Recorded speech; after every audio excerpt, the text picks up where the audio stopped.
আসসালামু আলাইকুম। যারা বিএড সলিকে কাজ করতে চান তারা কিভাবে কাজ করবেন আমি সম্পূর্ণ দেখে দিচ্ছি। দেখুন, আপনি প্রথমে আপনার লিঙ্ক থেকে অ্যাকাউন্ট করে নেবেন একটা, আপনার নাম্বার এবং পাসওয়ার্ড দিয়ে একটা ভালোভাবে অ্যাকাউন্ট করে নেবেন যেন আপনি পাসওয়ার্ড না ভুলেন। এরপর আপনি এরকম একটা ইন্টারফেস পাবেন। এখন দেখেন নিচে লেখা আছে হোম, পণ্য, দল, কর্মী। অর্থাৎ আপনি যদি দল গঠন করে কাজ করতে পারেন তাহলে এটা আপনার জন্য অনেক বেনিফিট হবে। আর যদি বলেন যে আমি একা কাজ করবো তাহলে আপনি যা করতে পারেন, তার সমস্যা নাই। আশা করি যে এটা মোটামুটি অনেকদিন থাকবে, বাকিটা আল্লাহ ভরসা। প্রথমে আপনার কি করতে হবে, প্রথমে আপনাকে একটা পণ্য কিনতে হবে। আপনি পণ্যতে ক্লিক করেন, দেখেন এখানে অনেকগুলো পণ্য পাবেন।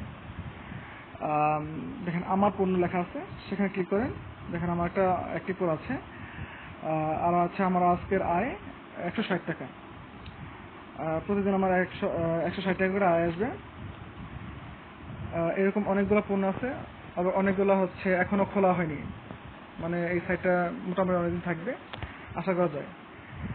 এরপর যদি আপনি দল দেখতে চান তাহলে আপনি এভাবে আপনার দল দেখতে পারবেন যে আপনি কতজন এখানে আসছে, রেফার করতেছে, এইভাবে দল দেখতে পারবেন। এরপর হচ্ছে কর্মী, এটা আপনার পার্সোনাল ইন্টারফেস। এইভাবে আপনি হচ্ছে অ্যাকাউন্টটা করবেন।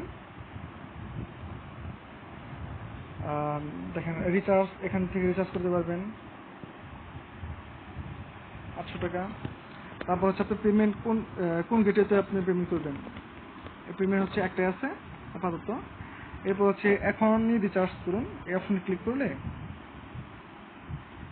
আপনাকে একটা ইন্টারফেসে নিয়ে যাবে যে আপনি কোন পেমেন্ট গেটওয়ে ইউজ করবেন।